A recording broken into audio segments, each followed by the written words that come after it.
flexes at the top. What this tip relates to for us, we recognise at the University of Greenwich that there are particular camps of interest, and one might be the divisions, if you like, between academics and support staff. It could be between senior management and middle management. When we were consulting stakeholders, we wanted to find a technique that meant that we didn't have to try and deny that was happening, or spend all of our time talking about it and dealing with any conflict or differences of opinions that would arise. So what approach we adopted for the our initial stakeholder workshops, we've held 4 so far, was to use soft systems methodology approach, which I'm sure lots of people are familiar with.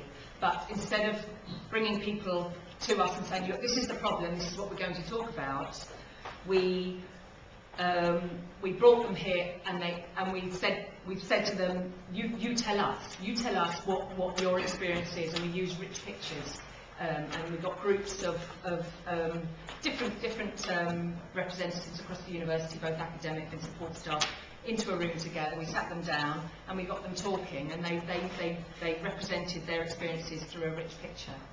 And from that stage, the next stage was for them to talk about their pictures and to identify some similar themes that were emerging from the different rich pictures that had been discussed.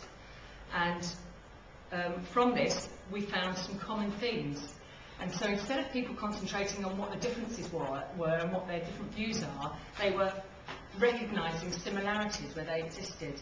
And it sounds very simple now, but for us, when we did it, it was quite a revelation. The next stage that we attempted to do in our early workshops was to move on under Peter Checkland's methodology, which was to move into an ideal world scenario and take away all of the restraints and say, okay, what in an ideal world would you like, in our case, in the systems and business processes to support curriculum design. And just, I suppose, a word of warning, I think we tried to cover too much in our sessions. We were asking them to talk about what their experiences were and to come up with the solutions in a kind of a 3 or 4 hour session.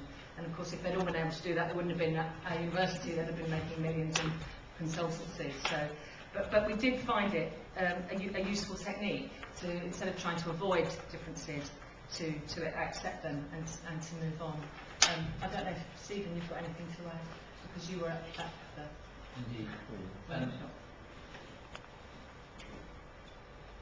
No, having said no, I will now say something. Okay.